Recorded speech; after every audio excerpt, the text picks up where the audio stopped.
টিয়া তাহলে এই কথা বলছে?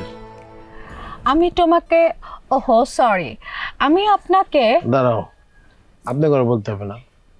ইউ ক্যান কল মি তুমি। আমরা তো বন্ধুই, তাই না? হ্যাঁ, আমরা তো এখন ফ্রেন্ডই আছি। টিয়া আসলেই বলেছে যে ও এখনো তোমাকে ভালোবাসে। কিন্তু কিছু করার নেই, ভালোবাসলেও হবে না। কেন হবে না? তুমি আবার টিয়ার সাথে মিল হয়ে গেলেই পারো। না, এটা আর হবে না, সম্ভব না আমার দ্বারা। হ্যাঁ, সম্ভব না এখন, না এখন তো সম্ভব হইবই না। বিদেশে প্রেমিকা পাইছিস না? উল্টা পাল্টা বাজে কথা বলবি না, খবরদার। বাজে কথা? বাজে কথা কই নাই। কদিন ধরে দুইজন যা দেখাইলি। এই খবরদার, তুই তো মেরে করবি, থাপ পড়তে দাঁত ফলাই দেবো। তুই তো মেরে করস কারে? হ্যাঁ, ও, তোমাকে আসলে এগুলো দেখানো হয়েছে। আসলে এটা বলতে পারো তোমার জন্য একটা শাস্তি, তোমাকে একটু জেলাস করার জন্য ও এগুলো করেছে। মানে কি? মানে বুঝছ নাই? আমি কি তোর মতন রে? তোর মতন আমি না। জন ইচ্ছাইব ধর্ম, জন ইচ্ছাইব সারমো। আমি কোনো খেলনা না, বুঝছ নাই? আর আমি কাউরে খেলনা বানাইতে পারি না তোর মতন। আমি বেসিক্যালি ওর সাথে আমি অভিনয় করছি। আমি আসলে তোর জিনিসটা দেখতে চাইছি, যে তোমার ভিতরে আমার জন্য কি ফিলিংস। ওহো জাকির, তুমি তো এখন দেখতে পাচ্ছ যে ওর খারাপ লাগে। দেখছি। তাহলে বুঝছো? তাহলে আর কি কি বুঝবো? যা বুঝার তো বুঝছি, আর তো বুঝার কিছু নাই। তাহলে কি? তাহলে কিছু না, তোমার সাথে যেটা হয়েছে শেষ শেষ করেই তো দিচ্ছ, তাই না? এখন তার নতুন করে কিছু না, আমার চোখে আমি সব দেখছি। তুমি ভুল দেখছো। দেখো, অভিনয় করে না।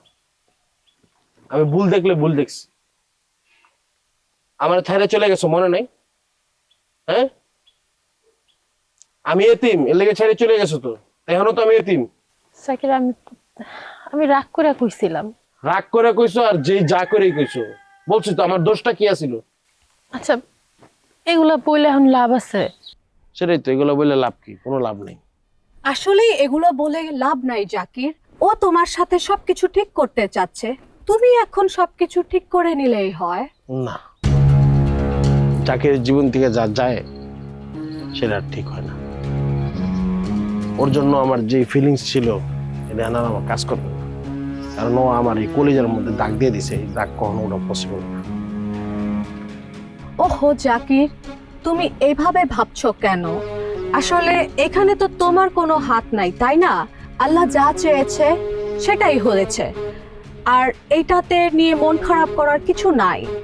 আমি তো মন খারাপ করতে চাই না, আমি এগুলো কোনো ভাবতেও চাই না। কিন্তু এইসব মানুষ আমার বারবার বুঝাই দেয় যে আমি এতিম। আমার বারবার মনে করায় দেয় আমার বাপ মা নাই। যাই হোক, যা হয়েছে হয়েছে, যেটা হবে না সেটা নিয়ে আর কথা বলে লাভ নেই। তুমি তোমার মতন থাকো, আমি আমার মতন আছি। জাকির, তুমি কিন্তু এখন সত্যি অনেক বেশি বেশি করছো। সরি, আমি যদি বেশি বুঝে থাকি আমি দুঃখিত। দেখো, আমি তো ওরা ভালোই বাসছিলাম। এমন না যে ওরে রাইখা ও আমার সাথে যেমন করছে আমি ওর সাথে এমন করছি, বা 10 জনের কাছে গেছি। আমি একটা মানুষের লেগে এত কষ্ট করলাম, সেই মানুষটা বুঝতো না। বেসিক্যালি আমি ওর ভিতরটা দেখে ফেলছি, আর আমি চাইলেও আমি নিজের আটকে রাখতে পারতেছি না। আমি তোমারও দেখছি, ওরও দেখছি। তুমি যেমন মনটা পরিষ্কার তোমার ভিতরে, ওর ভিতরে পরিষ্কার না। আমি এতিম দেখে আমার ছেড়ে চলে যেতে চাইছি। যে মানুষ আমার ছেড়ে চলে যেতে চাইছে, সে মানুষ আবার আসলে তো লাভ নাই, 2 দিন পর আবার ছেড়ে চলে যাবে। দেখো, তোমার আর আমার জীবনটা অনেকটা এমনই। বকুল, তোমার মতন ভালো মানুষ পাইও তোমার ছেড়ে চলে গেছে। কেন চলে গেছে? হয়তো আমি তার যোগ্য নই। না, এটা ভুল। সে তোমার যোগ্য না। দেখো, আল্লাহ তোমার কপালে ভালো কিছু রাখছে দেখি ওরে তোমার জীবন তো সরে নিয়ে গেছে। তুমি ভালো কাউরে রিজার্ভ করো, তোমার জন্য অনেক দোয়া। ভালো থাকো, বিয়েতে দাওয়াত দিও।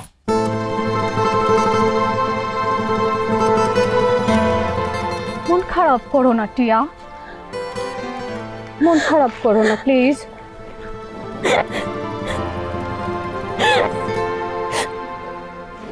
ও আসবে, আবার ফিরে আসবে তোমার কাছে। আমারই দোষ। আমি ওরে আসলে বেশি কষ্ট দিছি তো, ওই কষ্টটা আমি আবার পাইতেছি।